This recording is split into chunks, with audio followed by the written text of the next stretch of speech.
I want to get one thing before. Virginia, okay. Britt, right? Yeah, my maiden name was McCoy. Okay, McCoy. And Britt is B-R-I... Double? Two T's. Two T's. Okay. Just want to make sure I had that on tape first. I talked to one gentleman, and his mother really wanted to hang the flag in the store that she had somebody in the service. Well, he didn't want to go. And he was an only child, and the service had said, keep your only child at home. He needs to stay here. But his mother was like, she wanted him to go. Yeah, because she wanted to be able to, because all the other mothers had that flag hanging up in the window, and she didn't want to be the only one on the block. I guess my mother, I don't know, my mother had one with 4 stars because my twin brothers then enlisted, but they wouldn't take them in until they graduated from Olympia High School. So as soon as they graduated, they went in the Army Air Corps. But as soon as they finished basic, they separated them, after the Sullivan brothers were all killed, on the Navy ship. Oh, yeah. Oh, wow, yeah. You didn't know that? Yes, now I'm... You remember. Yeah. They were all in one ship, and that ship was sunk, and they were all killed, and then Congress passed a law that not more than one member of a family could be, in the same place. And so they separated my brothers then after basic. Wow. But they didn't go in until 44, and so one of them was out in 46. So they didn't get to fly. Well, one of them, they didn't get to become pilots. That's what they wanted to do. That's a lot of people wanted to. Oh, yeah. Yeah. But one of them flew on B-29s, but he was a gunner. But he didn't see any action. So there was, you had 2 brothers? Three brothers. 3 brothers? And myself in the service. All 4 people. 4 of us, yeah. We all came home okay. But that had to be hard on your parents? Well, my mother just thought it was great when I joined. Of course, I was the first one in. Oh, really? Yeah, and then my older brother got drafted, and then the twins had to wait until 40, because I enlisted in 42. As soon as the Roosevelt appointed Oveta Culp Hobby to head the Women's Army Auxiliary Corps, and that was in 1942. But I didn't get called into active duty until 1943, and so I joined right away. Did you? So before the Oveta, were you ready to sign up prior to that, or was that the? There wasn't anything. Nothing. After I worked for the state, I was making $80 a month. That was big money. And I was working for the State Tax Commission, which is now the Department of Revenue. And they sent a mimeograph sheet around one day. This was right after Pearl Harbor. Did you live in this area? No, you weren't. Of course, you weren't born yet, but your parents lived in Aberdeen. Well, we had blackouts. We had to put things on our windows because they thought the Japanese might get to the West Coast and bomb all the way down the coast. And so they sent this memo around saying they needed volunteers up at the Olympia Armory. It's still here in town. And they had people from Fort Lewis, and they were monitoring planes at night. And so a bunch of us volunteered, and we had a shift from 8 o'clock till midnight. I don't know if we went every night or whatever. And one night, the recruiting sergeant was there, and he told us about the wax. That's how I found out about it. Huh. So. Wow. So you were how old at this time when Pearl Harbor happened? Well, let's see. Pearl Harbor was 41. I was born in 21. So I was 20, and you couldn't go until you're 21, and you had to be a high school graduate. And so I guess I was 21. I was 20 then. So you had finished high school and I had been to college 1 year. I didn't have any more money. I couldn't. It was easier to come back and go to work. It's too hard to go to college. Even though you could go to Washington State College for about $250 a year. But that we're just coming out of the Depression But I got a job with the state right the day I graduated from high school, and I got $80 a month, and I saved it, and I had $200. And when you got $80 a month, you got $80 a month, no tax, no nothing. And I saved it, and I had $240, and so I went to college on that. And then I worked part-time too, but it was so hard, and I just came home, and it was easier to go to work, so I just went to work then. That was in graduated in 39. That was 1940, and so then I went back to work for the state and worked until January 43, and then I went in the Army. Wow. So Huh. I've had a great life. Do you remember how Olympia was affected by the Well, war being on? What changes it made to life? we had to have these blackout curtains. I remember that, and we worked up at the Armory. And then when I went into the Army, my mother took my place up at the Armory. She would have loved to have gone in, but they were still. My twin brothers were still in school, and I don't know. The population of Olympia at that time was about 10,000, and Lacey was out in the boonies, and but we weren't allowed to date soldiers before the war. But as soon as Pearl Harbor, and Fort Lewis was then too a big fort, we started dating officers, and we had a great time in Olympia. All the gals from the state, so we met a lot of guys then. But nobody would ever date a soldier before the war. Huh. And isn't that a shame? I mean, they had a bad reputation, the Army. I don't know if the Navy did or not. I imagine. No, what's interesting, and I think, I can't speak factually on this, but the fact that we're so close to Fort Lewis, we have that connotation. If you'd lived up towards Bremerton, you wouldn't have been dating any of the Navy people. And for some reason, it has to do with being close to a base that they once found. Well, what I think it was, too, one of the big things during the Depression, of course, a lot of people didn't even go to high school. And so you had a lot of people they couldn't find jobs, so they went in the service. And so they were not educated. And I think that's probably part of it. But after I left home, my mother... and all the people started coming into Fort Lewis, and she rented our bedrooms when my brothers left too. So they had 2 bedrooms. We had a 3-bedroom house on Adams Street, and she rented bedrooms, and she had 23 couples from Fort Lewis.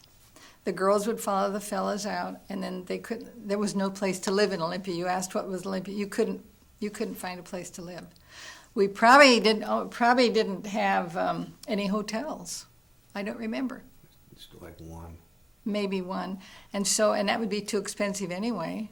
And so she rented these rooms, and more than one time the phone would ring at midnight, and my dad would run downstairs and answer the phone, and it would be some fella, and he was being shipped out right away. And so my dad they had a car. They weren't very well off financially. They put the girl in the car so she'd go up and see her husband and say goodbye to him for the last time. So, but other than that, I don't really remember how Olympia was affected any more than any other city. I know you couldn't get nylons, and it was, and I used to feel guilty when I'd come home in furlough. And my mother would make all this, and she'd borrow sugar from everybody. And we had wonderful food in the Army. The girls did. We did where I was. Huh. But I was raised during the Depression, and I was raised, you eat what's put in front of you, and you don't complain. Somebody tells you to do something, you do it. I wish I could say the same when I raised my kids. So when you went into the Army, where did you go in? And... Well, they sent me up to Fort Lawton in Seattle one time to take tests and for physical. This was before I was accepted. We were there all day, and we had a snowstorm, and we had about 4 feet of snow, and I couldn't get home. And I had to call my mother long distance. That was a no-no. Call my mother long distance, and they put me up in a hotel, and then I guess they sent me home a couple of days later. So then after I got my orders, and then I was enlisted, and I had a letter, and I've got all those things over there, and more stuff than he'll ever want a video, probably take a picture of. Then I got orders, and we went to Seattle, and there were, I think, 60 women. It was women from all over the state of Washington, and I've got a picture of us marching down the street in Seattle. We all had hats and gloves and corsages on. That's what we did, the way we dressed in those days. And we were getting on a train to go to Fort Des Moines, Iowa, for our basic training. Wow. And so when we got there, they said, send your clothes home. Can't wear civilian clothes anymore. and they didn't have, it was 20 below zero. And they didn't have any clothes for us, women's. They didn't have our uniforms yet. And so I have a picture over there of me in they gave us an enlisted man's coat, wool coat, came down to my ankles. Felt good. It was warm. Yeah. And so basic training was supposed to be about 6 weeks, and then they send you to schools to be a cook, to do, to work different places. But you see, I was already a trained secretary. I had 2 years of shorthand and typing in high school and 1 year at college, and I worked for the state for 2 years. So they gave me these tests, and they were so easy. It was just like high school. So I got 100 on my tests, and I did one KP. It was awful hard. I was really, really small, and we had these great big 50, 100-gallon things we had to clean up. And I only had KP once, and after 3 weeks, they called me in, and they said, pack your things, you're leaving. And I said, I can't go, I'm in basic training. And I didn't know you weren't supposed to talk back to them. So anyway, they sent me to Fort Washington, Maryland, which is 16 miles south of Washington, D.C. And I relieved, a gal was going to England, and I relieved her. And so they immediately, because I was qualified, I guess, they made me a secretary to a colonel. And about 2 weeks later, they made me a corporal. And so I had a wonderful job. The Adjutant General School had 2 schools there, a school for enlisted people and a school for officers, and they taught Army administration. And anyone who was a company clerk, were you ever in the service? If you were a company clerk, you took care of the records. They have to have records on everybody, even the ones in the battle, and the school taught that. And eventually I did all the scheduling for the school in my department, and I worked for then a major and a captain then for most of the 3 years I was in. So I had a wonderful job. I loved it. Wow. It was just a wonderful experience. And you were a corporal. I was a corporal, and then I ended up as a staff sergeant. And after 18 months, they moved us, the whole school, we went on troop train, they moved us to Fort Sam Houston, Texas. I have never known why they moved the school. And we were there, and we loved it in San Antonio. Just loved it. It's hot, though. And then we were there 8 months, and they moved the school to Camp Lee, Virginia. And we were there a while, and then they moved us to Fort Oglethorpe, Georgia. Lock, stock, and barrel, just... The whole school. And I just kept the same job every time and just moved everything. Why they did that, I don't know. But when I got home, I said, I will never live in the South. Miserable weather. No air conditioning in those days. In Georgia, I remember, take a shower, put our uniform on. The time you got to the front door, you were sopping wet. The humidity is so bad. So I've never lived in the South. So what was your uniform? What did you have to wear for a uniform? Well, I have it over there. Another thing, I've never worn beige or tan since then. Shirt, a beige color shirt. Our winter uniform was a wool skirt. The girls didn't wear pants in those days, slacks. Wool skirt and the wool jacket and hat.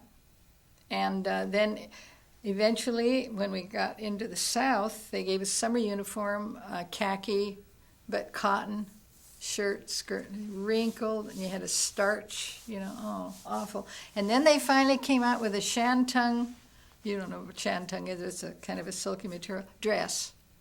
And we could wear this dress off duty, like if we were going into town. And so it was wonderful, because when we were in Fort Washington, I met this girl. I'm still in contact with quite a few of the gals. We roomed together. We were both sergeants. We finally got out of the main barracks after a sergeant. We had private rooms, and we were together all the time. We went sightseeing together. We'd go into Washington, D.C. She'd go to her church. I'd go to mine, and we'd meet, and we'd spend all day long. We saw everything in Washington, D.C. We took trips to New York City. I'd never been hardly out of Olympia. Went to Boston, and then we went to Texas, and so we went to Dude Ranch down there, and then we went to Virginia. I don't know what we saw around Virginia, and then we were in Georgia, and then the war was over. So, Was there in different branches. In the Navy, there were the armed guards, and they were Navy, but they weren't considered, quote, real Navy. Was there a separation between the men and the women? I mean, did they look at you as real Army or not? Oh, yeah. We were, after we took the oath of office, did I tell you or was I telling your brother?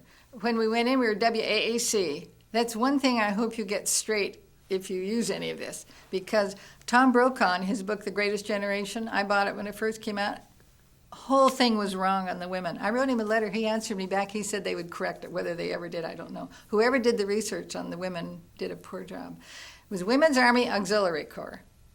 And when Oveta Kalpabi, when Roosevelt put her at the head of it. And then, at that time, I was telling your brother, you had to be 21 years old and a high school graduate. Well, a lot of women joined, and I met some of them. They were college graduates. Of course, I wasn't. And they were teachers. And when they just got lousy jobs, and they didn't like their jobs. And so in 1943, about, it was either 43 or 44, I can't remember now. I have it in there in my books. They decided to make the women part of the Army.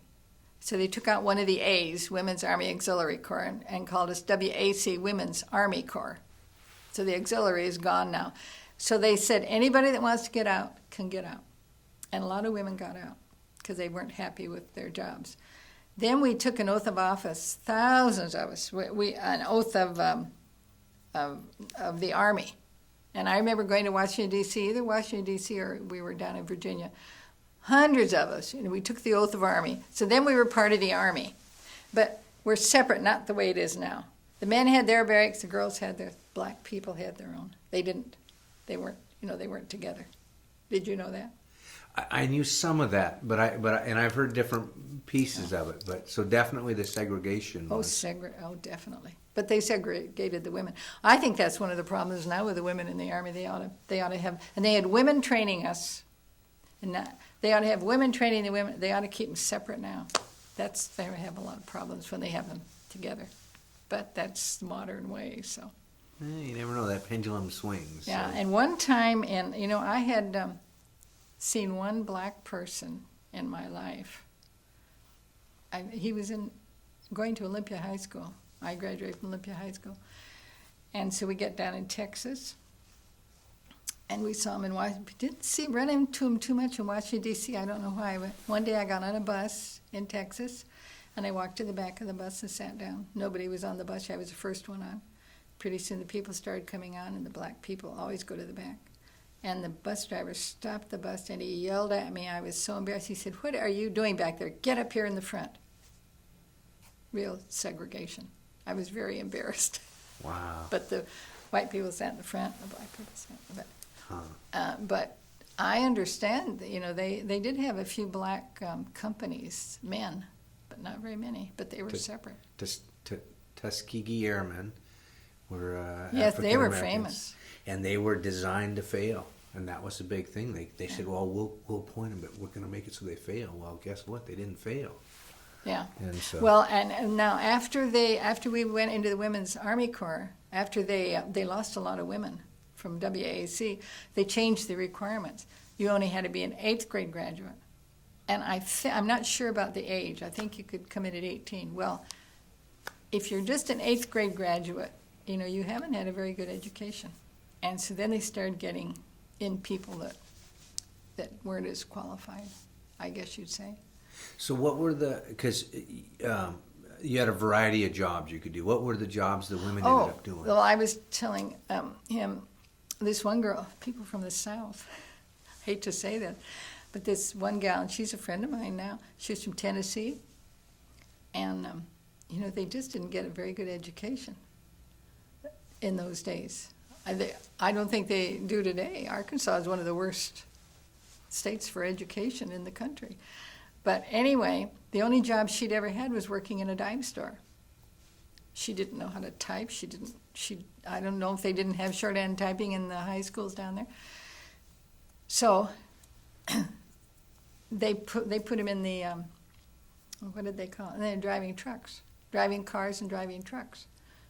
So, and in Fort Washington in Maryland, we had a big contingent of gals who worked on the trucks and cars, and they trained them. And they had slacks. They had coveralls like the men. But other than that, women and girls didn't wear slacks. So we didn't have any.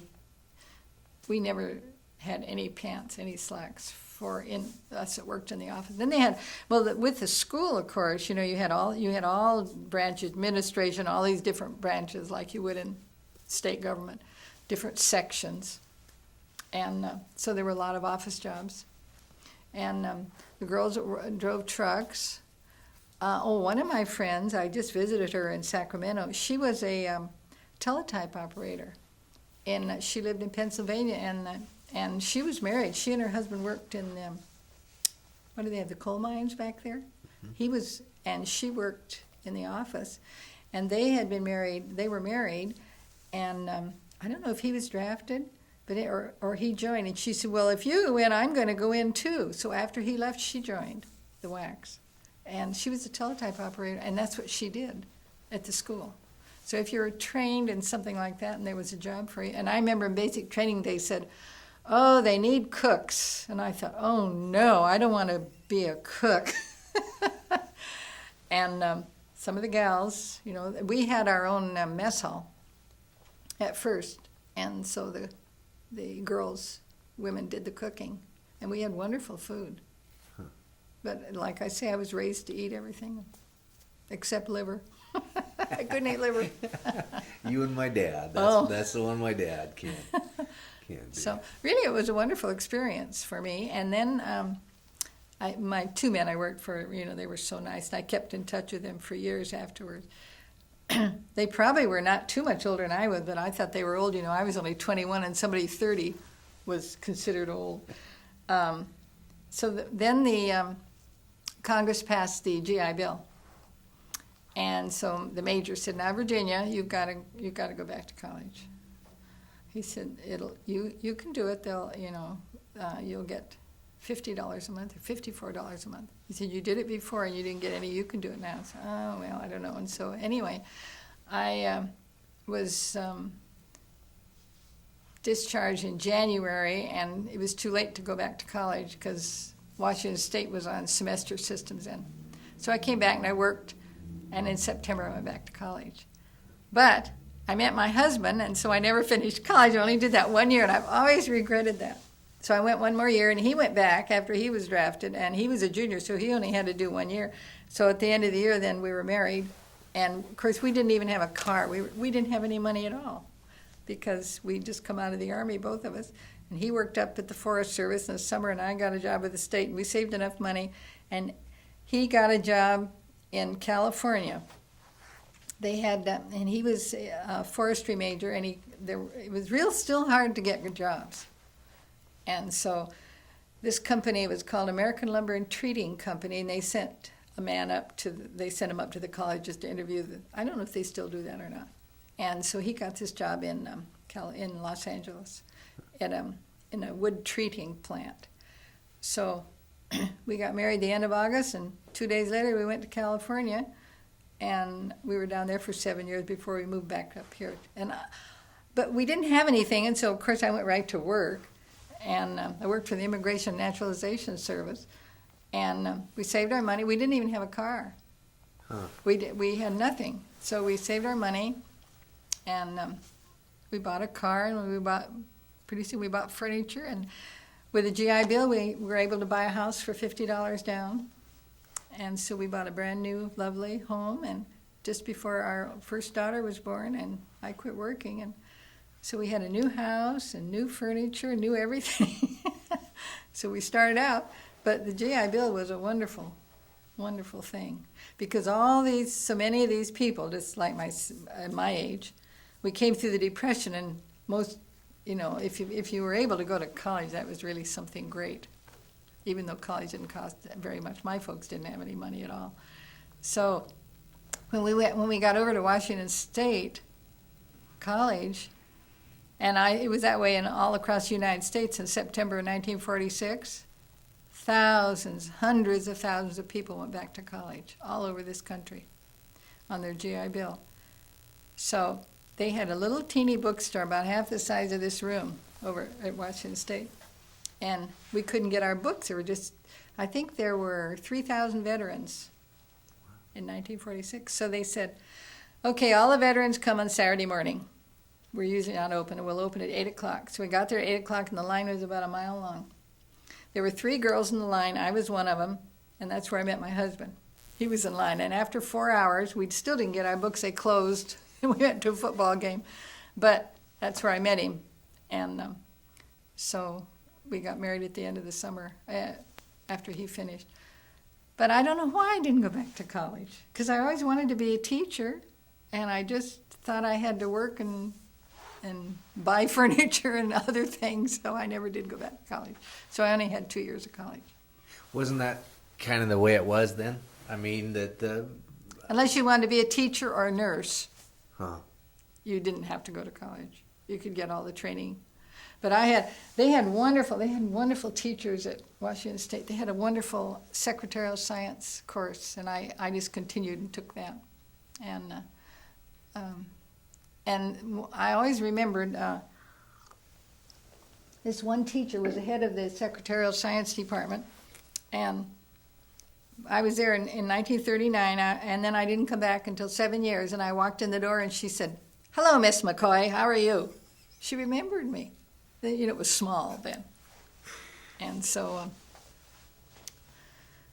I had a wonderful education from her. She used to make her own dresses. That's how the teachers in those days. She wore these cotton dresses, and she made them herself. Wow.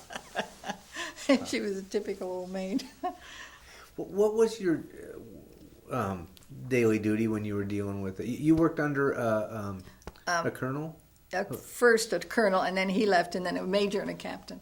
And so what was your daily duty? Well, let's see. After I became a sergeant, we always had reveille, 6 o'clock.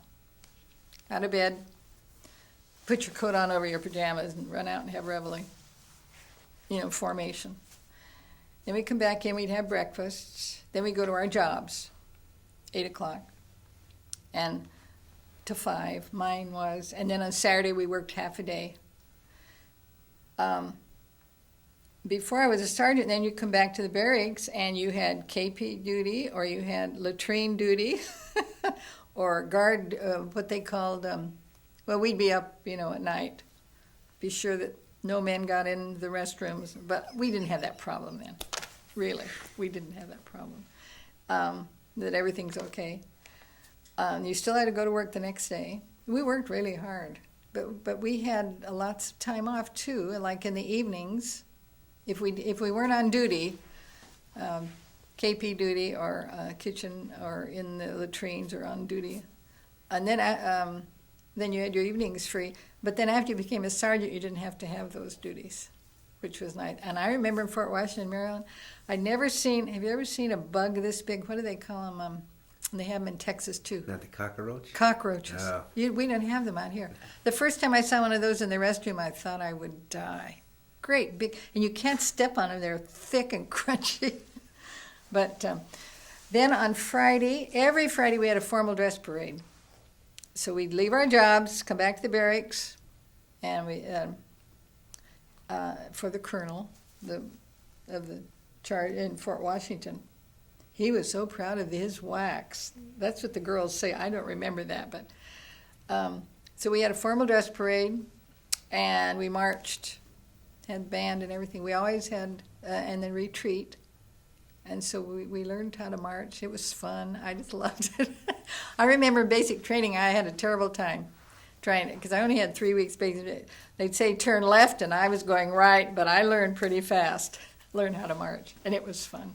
Now, did they, because I've always heard the military doing silly things, what about shoes did they make you wear? They didn't have you wearing pumps or anything, did they? Did they give you... Oxfords, brown Oxfords, to go with our uniform. We finally could wear a pump like this off duty, a brown one, but only brown, beige. Mm-hmm. Like my friend said, I joined the Navy because their uniforms were prettier.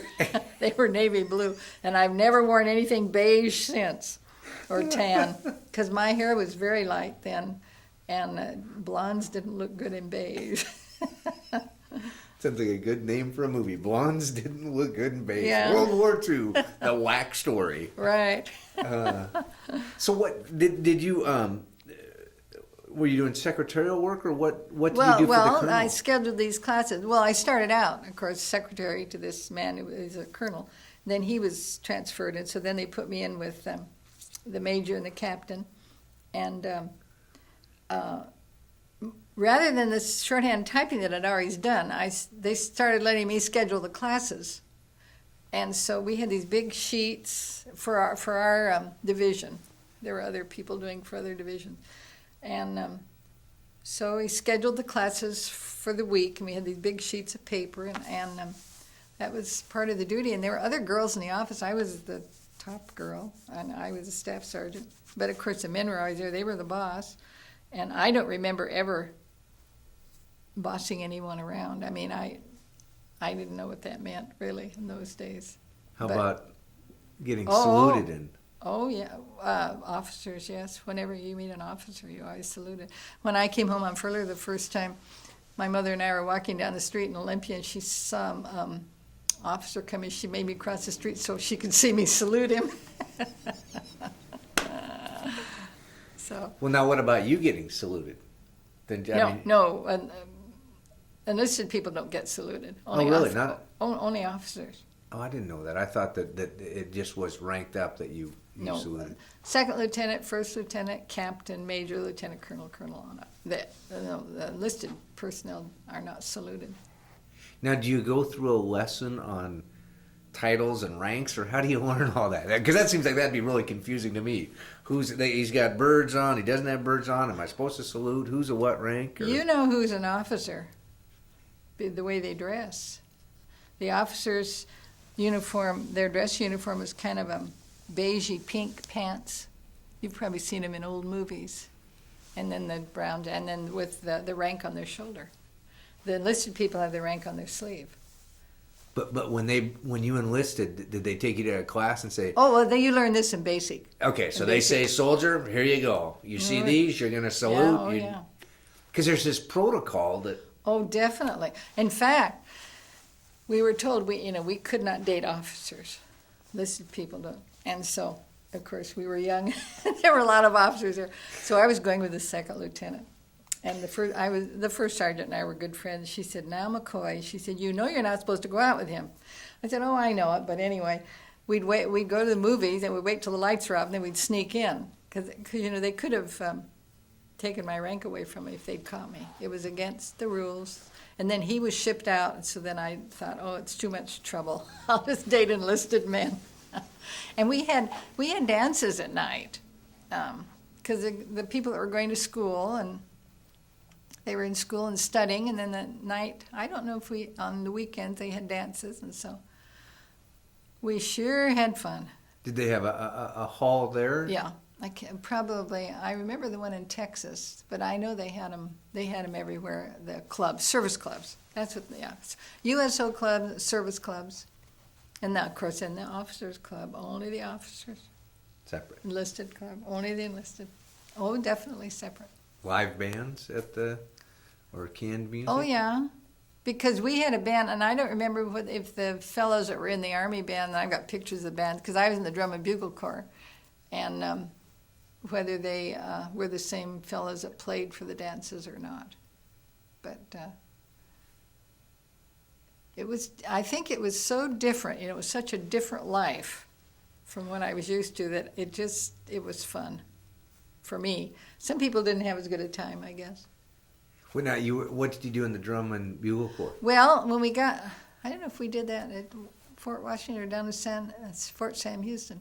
Somebody got the idea we had to have a Drum and Bugle Corps, and so we signed up for it. And I had played a trombone when I was in high school, and I didn't want to play because your lips get all poofy. So I decided on the drum, and we were just kind of for show. We really never learned to play too well.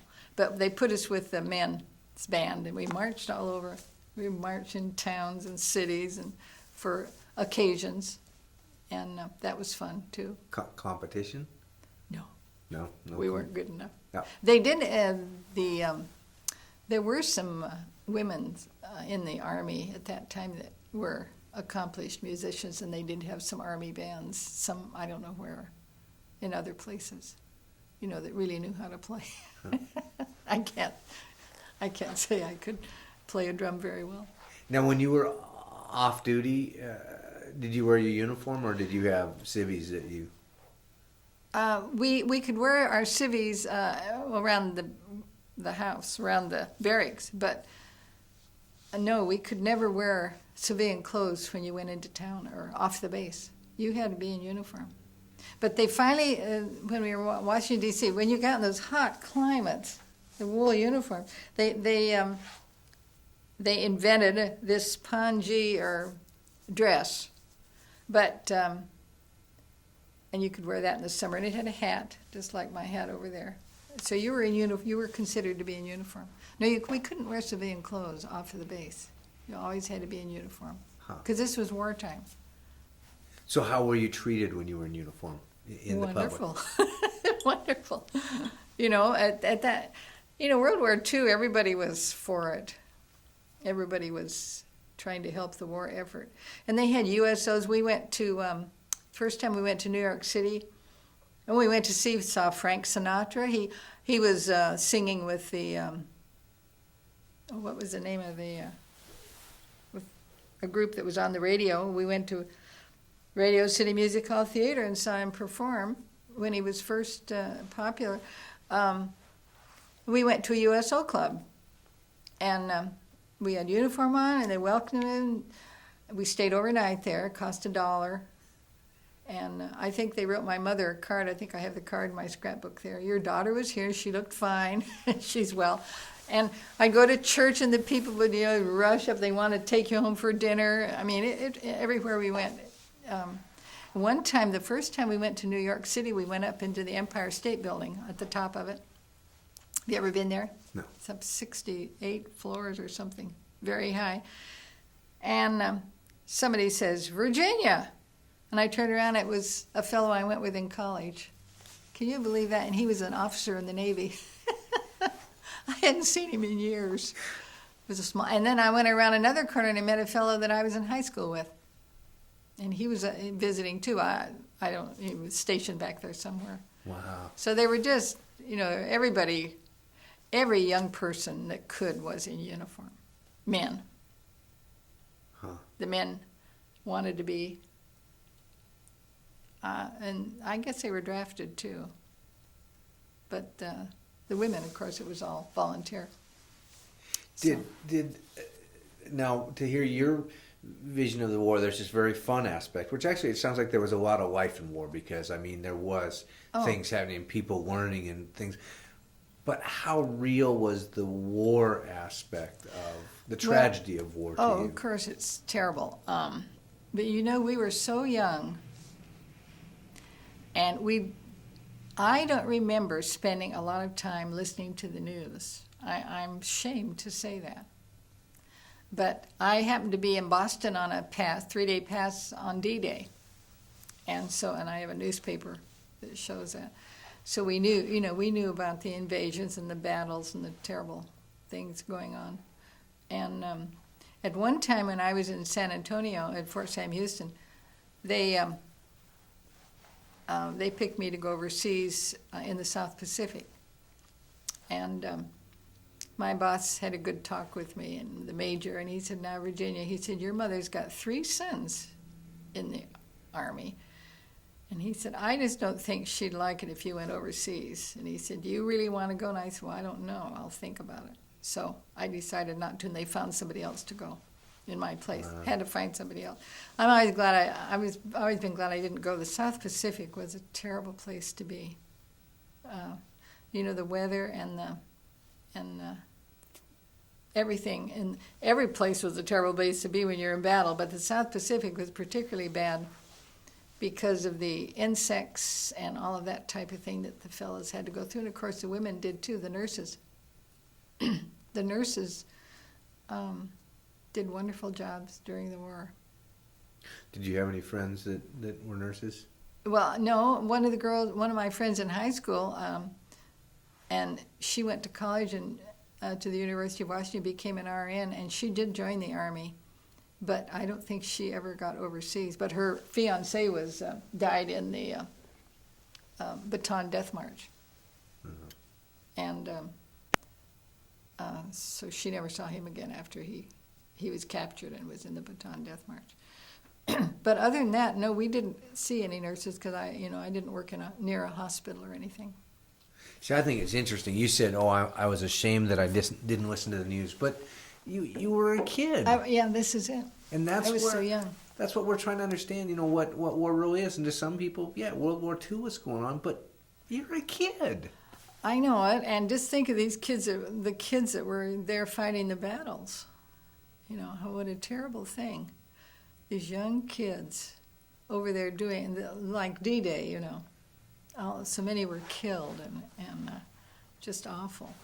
The amazing thing is a majority of them I talk to, and I ask them, I want to know, what was going on in your head, what did you think, were you afraid, whatever, and a majority of them say, they say it very honest. They say, we were just doing a job. Yeah. And there was a different feeling. Well, we were patriotic, where we wouldn't have been there, and we loved being there, and I had it really easy and I had a wonderful job. Now I know, I had friends that I knew one gal had a master's degree, and she had a terrible job. She was not with the AG school, but she was, and it's what a waste of talent. So you always don't get the job you want. Someone told me the other day that their daughter just got a degree, a physical therapist, and she joined the service. And so did they put her in physical therapy? No, they put her in some way off somewhere. So, you don't always get the job you want. Some it just things happens. Never change. Well, that's right. Isn't that life? But, they needed a lot of clerical help. Even when you're over there fighting a battle, you've got to have the clerical help because you've got to keep track of all the records and the people and everything. So fortunately, I was clerical help, and it worked out fine for me. So I got to switch tapes here. It starts beeping me. When I start talking to these people that are in different services and how they could find their brother, they were at Evo or whatever, and one brother was Evo, came in early, one other, and to travel somewhere to go find family members that, I'm like, there's a war going on, guys. Don't you just stay where you're at? No, they're out touring around. Well, we worked hard, and we had long hours, and we worked hard. We did our jobs, but then we had time to play too, and that was, for me, the sightseeing was wonderful, in the different cities and everything. But I still think the most wonderful thing about it was the Congress passed that GI Bill because it helped them, all these people go to college, and it helped them buy homes. And did you know that right after World War II, you couldn't buy cars because all of the car companies were making tanks. They switched right away, and it takes a little while to go back from tanks to cars. Well, we moved down to Los Angeles in 1947, and we didn't have any money yet, so we saved my money, my job, money I made on my job, and so by 1948 we'd saved $1,000, so we went to buy a new car. And we were so thrilled we had $1,000. You could buy a new car for about $2,000. So we went to this car dealer, and we said we want a new car, and you had to put your order in. They didn't have any. And then he said, and you have to pay me $500 under the table. And we said, what for? And he said, well, you won't get a car if you don't. So we said, forget it. So we went out and bought a used car. Still didn't get that new car. Didn't get a new one for quite a while. But houses now, and then what, you've heard of Levittown back in Pennsylvania? I think they were the first to build subdivisions after World War II. Because all these people now came out of the war. They went in when they were 18 to 20. They came out, they'd go to college, they finished college, now they want a home. You could buy a home for $50. We bought a beautiful stucco house, 3 bedrooms, 1 bath in those days, double garage, big yard, orange tree and a grapefruit tree in the backyard, for $50 down. Pretty good. So that in Southern California, they just started cutting down the orchards, and they built them by the thousands, the houses. Wow. All over Southern California. And we moved to Whittier. But in San Fernando Valley and Pasadena, all over Downey, all over Southern California. And it was like that all over the country. They started building houses for all the veterans. And so we also got a bonus. Did you know that Washington State had a bonus?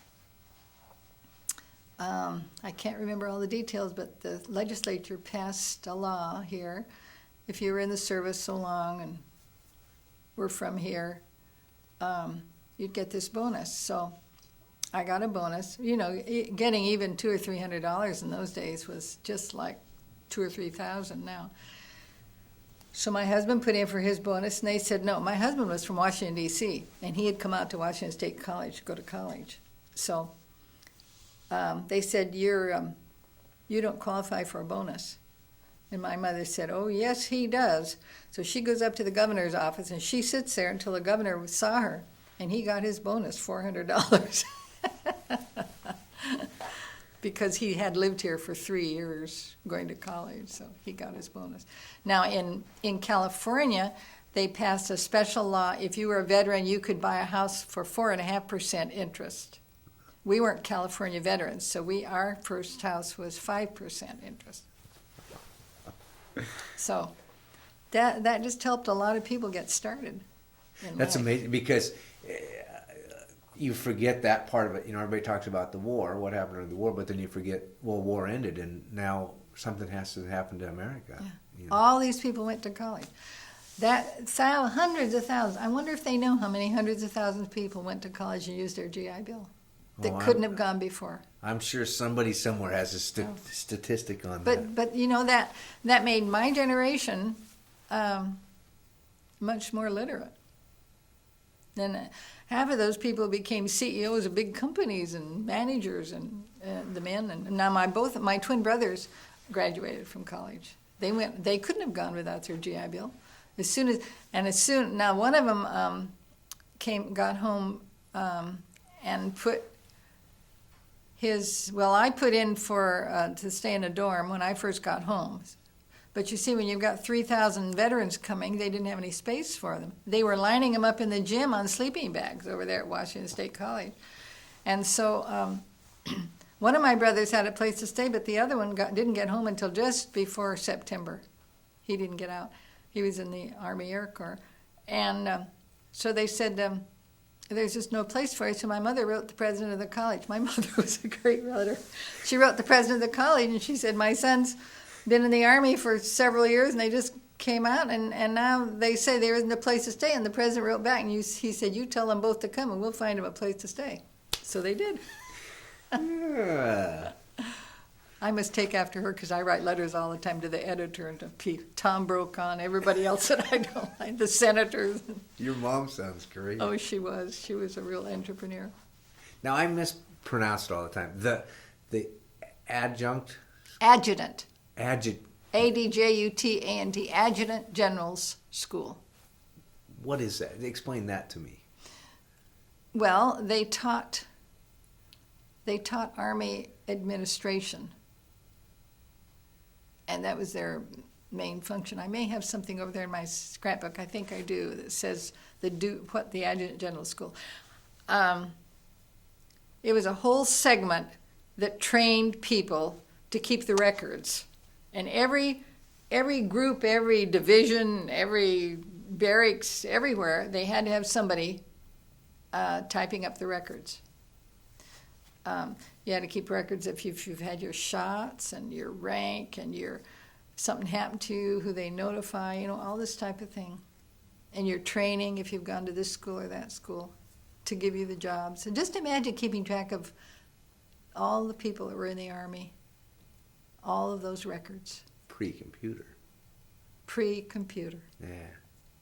Boy, how did they? Because if you got Fort Lewis, you got Fort Benning, and you got all these soldiers hither and yon, and That's why you had a lot of clerical help. And they did it we didn't have electric typewriters either,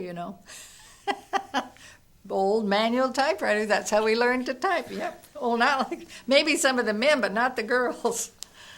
But that's how they kept track. So that was, I think it was a pretty important thing. And then they had all kinds of schools. If you were in the infantry, you went to Fort Benning, Georgia, you learned how to march, and they still have Fort Benning is still there. And then if you were in the artillery, you went to artillery school, and they have all these schools and then in the Navy the same way, and all the services, they have all these schools and all this training that you have to go through. But when you think about it, it's amazing. When Pearl Harbor happened, and how many ships they sunk, they practically ruined our whole Navy, and how this country geared up, and the women went to work in the factories, and because the men all went in the service, and how we did it. It's amazing. It's an amazing story. And then when the men came home, you've seen old movies, then the women lost their jobs. And you may not know this, but in the 30s, here in Olympia, if you were married and your husband had a job, you couldn't work for the state. That's right. Only one of them, right? Only one. Wow. And when my sister got married, she had to quit her job because her husband worked for the brewery. So that was another whole segment after the war. All these women, Rosie the Riveter and whatever, worked in the airplane factories all over the country, and they got working and they liked earning money, and they never had any money before. And then when the men came home, a lot of them, they had to fire all the women because the men needed the jobs. So that was another whole different segment of the era, what happened. Gosh, I've thought about that a little bit, but not the full implications of what that meant, because I didn't even think about, your own paycheck, that your husband's over fighting the war, or boyfriend or whatever. So and you're kind of independent now, where you've always been the homemaker, and he doles out the money too. Well, it's a different era now, but in those days, it was something else. So the war was over, the men came back, and they said, a lot of women had lost their jobs. Wow. Now, of course, the men went back to college, a lot of them, but hundreds of thousands of them. I'd like to know how many, because that educated a whole generation from the Depression. So. The other thing I heard that was an interesting aspect is that a lot of these people that came back and went to college were ready to go to college for very realistic. They matured. Yeah. Especially the fellows that were fighting. Just think how they matured. They were 18 years old. They went in there bombing, or they're out fighting on the Battle of the Bulge, and when they got home, they had matured many years. Yeah. So it's a shame they don't teach more of this in the schools. Well, that's what this is for. And that's what because it is the history books. And again, I was a poor history student. I think partly because I had a poor history teacher, but the names and dates, to me, that's really irrelevant. That it's more that you understand the people and mindsets and why things were the way they were. Because you are right, and I hadn't even thought about that aspect of it. The whole post-war, there's this whole thing that has to happen back at home now. Well, the baby boomers, our first daughter was born in 51. Now, everybody came back in 40. The war was over in 45, and most of the people were going to get out in 46. And then we had Korea in 50. And so some people, now the men, when I worked down in Los Angeles before our oldest daughter was born, I worked for the Army. After I was married at Fort MacArthur, it was named after General MacArthur. And these guys were officers from World War II, and they went to Korea. One of the men I worked for down there, he was a sweet old guy. He had been in the cavalry in the Depression. He made $20 a month in the late 20s and early 30s. So even our generals, look at MacArthur and Eisenhower and all of these generals had Patton. They'd all gone through the military schools. Annapolis is the Navy, the Army. And there was no war when they got through. See, they went through after World War I. So, like Patton, he was just aching to get into a war. That's what they say. So World War II came along. They were all first and second lieutenants. And look how they ended up. So they were ready. They were mature. They had the education. And so, boy, were they promoted fast. They led the battles, the Navy and the Army, these men. So some of them were still in when the Korean War started. They were expecting to be thrown out. I know I worked for a captain and a major then, and they were afraid they were going to get thrown out or have to go down to enlisted man's rank. Well, Korea came, and then they went to Korea. And then, of course, Vietnam. Some of them were in Vietnam even. So, but if they didn't stay in the Army, but, everybody was so anxious to get out. So, and it never occurred to me to stay in. One of the gals did stay in, and she stayed in for 20 or 30 years and retired. Now she has a nice retirement.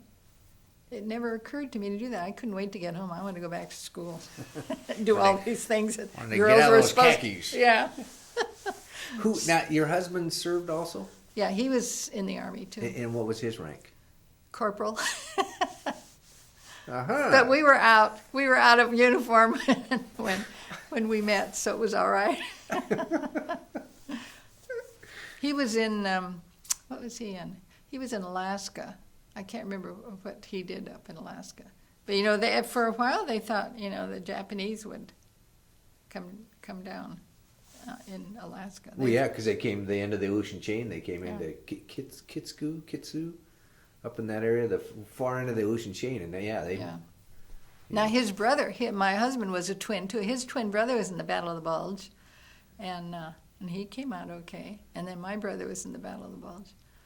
But, and his brother didn't want to go back to school, but my husband wanted to go back and get his degree, so he did.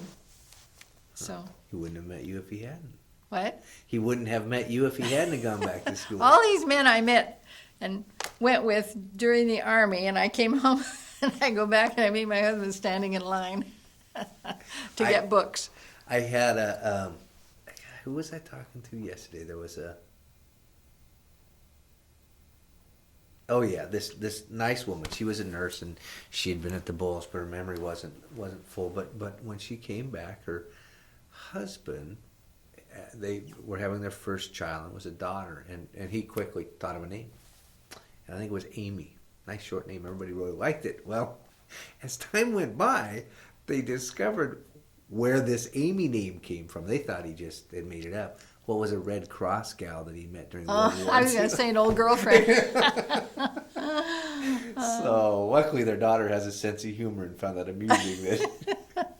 Because he sounded like a wild one. So. Oh, there were a lot of things. One of my dear girlfriend, Mildred, she never did marry. And she was a little older than I was, but she'd had a hard time growing up. Her father had died, and she'd had to quit school after the 8th grade, but then she did go to business college, so she had a job in the office too. She met this young man, and I guess they were engaged. And then he left. I think he'd come there to the school, and he left because he went back to his duty. And then he was in an accident. And so they called her, and she got leave and went, and when she got to the hospital, his wife was there. Oh, boy. She never married. Huh. So evidently he and his wife were separated, but how they had his wife's name and Mildred's name both on his records, I don't know. Somebody didn't do good record keeping. So that was awful shock. But I'm sure there was a number of so many. Must have been coming and going. And I hear the ones that knew they were going. These are the ones that kill me. They knew they were going. They were just maybe in boot, or maybe they'd met the gal just before that, and then in their furlough they get married. And I'm thinking, wow, he's going over there, and we're going to get married? Because I know a lot of those guys aren't coming back. Maybe I'll wait till you come back. But no, they'd get married. Well, some of them got married, so that if something happened to them, they'd get their $10,000 life insurance policy. That's what. Oh, I didn't know that. Oh, sure. Because all the men going into the Army had to take this $10,000 life insurance policy.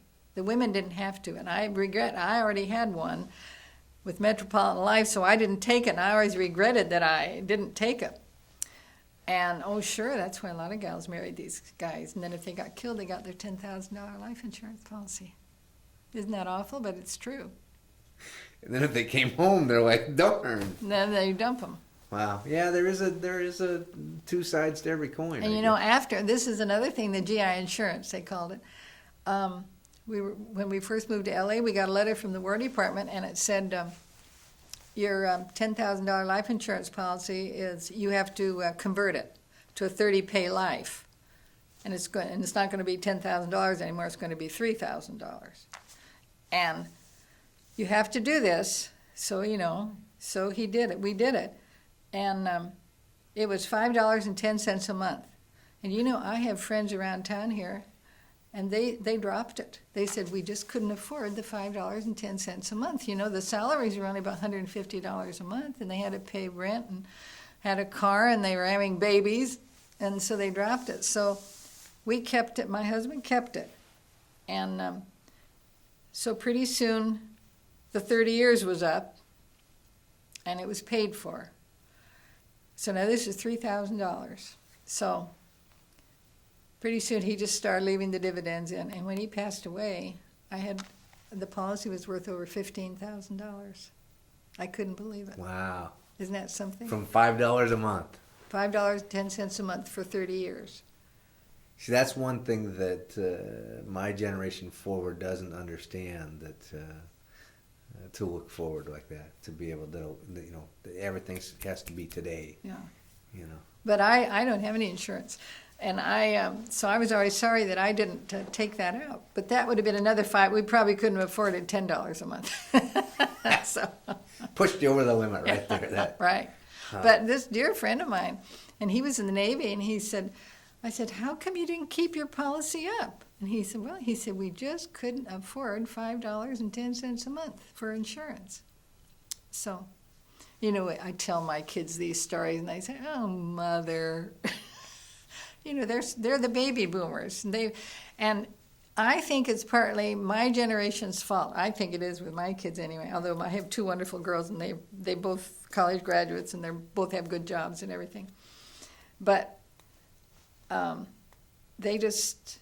they've had everything. And even though we didn't have anything, we said, boy, we didn't have anything when we were growing up. We were in the Depression. Our kids are going to have everything. So we spoiled them. So it's partly my generation's fault that a lot of these baby boomers are maybe the way they are.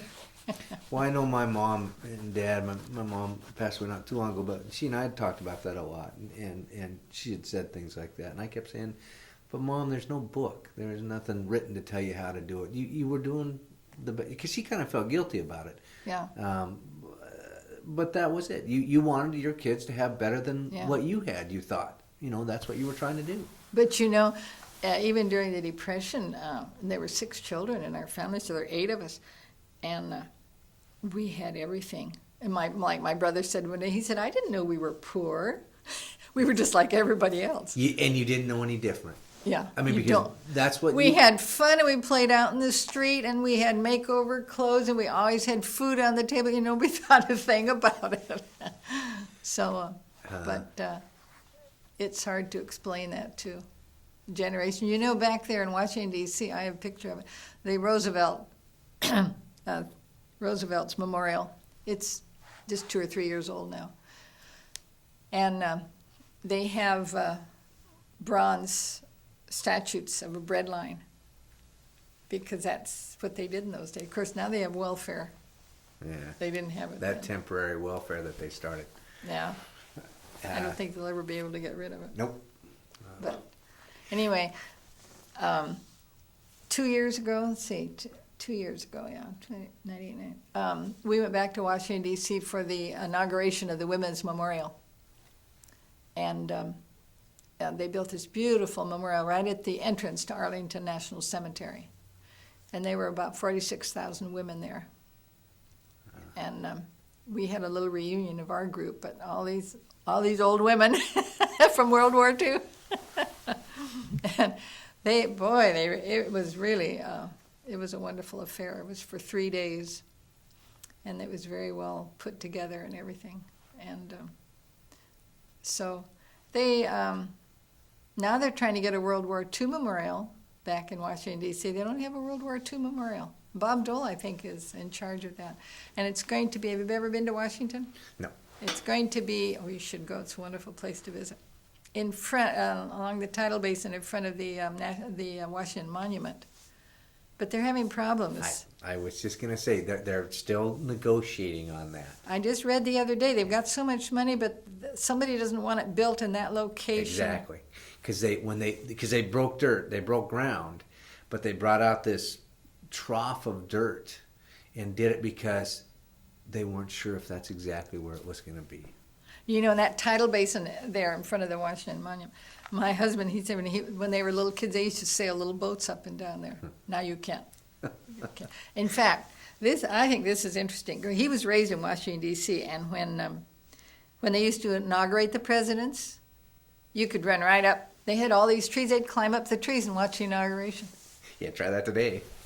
You're way. They've got blockades in front of Pennsylvania Avenue, now in front of the White House. See, and you set me up for a good Arkansas joke when you were saying about bad Arkansas education, and I left the Clinton jokes. You didn't reach for that one there. So.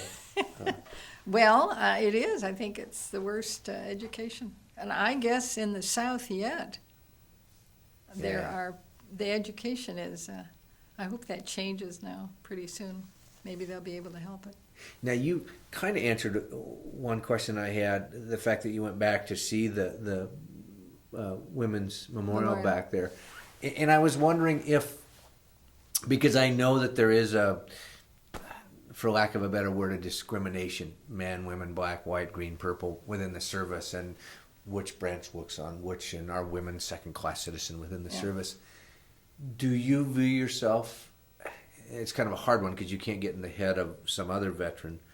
But when they talk veterans from World War II, is that an all-inclusive vision for you? That you see yourself in there? And oh, sure. I'm proud that I was in World War II, that I was serving in World War II. And when you go to concerts down at the Washington Center for the Performing Arts, and they have these bands, and they say veterans stand up, and there's... I'm not the only woman. There's quite a few women that were in the different services. The Army was first, had women, and then the Navy, then the Marine Corps. I don't know if the Coast Guard, I think the Coast Guard finally had women. Huh. But I guess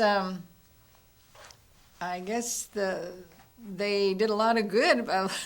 One of the things, I've got a lot of things over there in those scrapbooks. The women, they brought the women in so the men could go and fight, which sounds awful now, doesn't it, to say that? Now they want the women to be in battle too. I don't think women should fight. So I'm way behind on the women's movement. I don't think the women should be up in the front lines of the men. Some women think they should. So, but anyway, I wish they did give more. I was so mad at my husband. He did a lot of work with the Tumwater schools with his Kiwanis Club, and he was over there one day, and this was several years ago, and they said, well, we have to go to history class. We have to go to class. He said, what class? And they said, history. He said, what are you studying? And he said, oh, we're studying World War II. And he said, oh. They said, why don't you come and tell us about World War II? So he went in, and they kept him there for half a day, and all these classes he was talking about World War II. But the thing that made me... So somebody asked him, what was the thing you remembered most about World War II? And he said, the girls. I could have killed him. But yeah, but half of your response is the guys, so... I know, but it's different. Yeah. So anyway, and now my one daughter is a teacher here in town, and she went to Europe and taught for years. So when she came back, she had a substitute for a while before she could get on again. And so they offered her a job as a social studies teacher in the high school. She's elementary, so she came home and she said, well, she said, I could take this class. She said, Mother, they study World War II for about 4 hours. I said, that's ridiculous. 4 hours. But they just don't. They don't teach the kids. They passed a bill last year, House Bill, blah, blah, blah, blah, B2798, though, that is changing that. And that's what this is, That's what project this is is a for. result of. Yeah. Well, they talk about the Civil War and the Revolutionary War. I don't know why they leave out World War II. You know, that's what's hard to say. Especially now with our politically correct society and all that. I mean, that's our history. Yeah. I mean, that is what happened. And hopefully, I'm really hoping that this project will help teachers be able to be good teachers. I hope so. So kids can hear the real voices of the people. As I said, rather than names and dates and places. Right. But let me understand what war meant, what America was like beforehand, what it was after. I mean, just the idea of patriotism, when you hear these people talk about this Pearl Harbor, and instantly the country being galvanized in that. Absolutely. Because the generation now... Well, Vietnam has something to do with the generation now. And the interesting thing, Buck Harmon, who we interviewed, who was was in the Air Corps, was at Ole High School, and he was about halfway through his presentation, and before he realized that the kids thought he was talking about the Vietnam War. Instead of World War II. Instead of World War II, and didn't even really understand that there was a World War II. And we're an educated society. And I mean, I'm not a scholar, mind you. I'm not a history scholar. But that was just so mind-boggling to me. But then you start looking at ages, and it is terrible. And that's it. And their view of Vietnam. And yeah, but you know what the problem is? It's the people who are writing the textbooks. Well, that's the whole thing. The curriculum.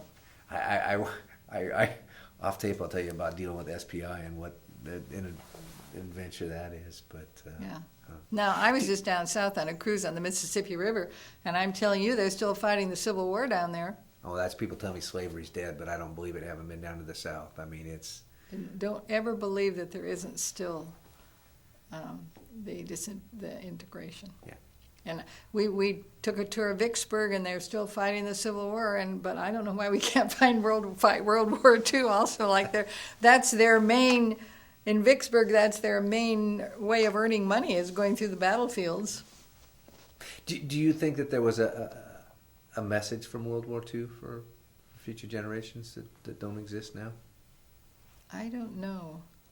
Of course, it depends on the country. You know, I'm sorry to say, but the last 8 years we've let our military go to pot. And I hope it gets built up again.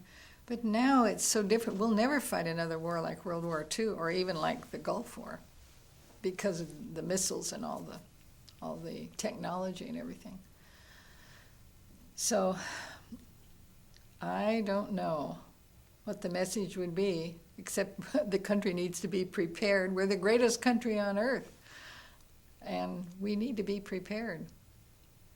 So this business of sending our troops the way we're sending them now is bad news. Babysitters. Yeah. And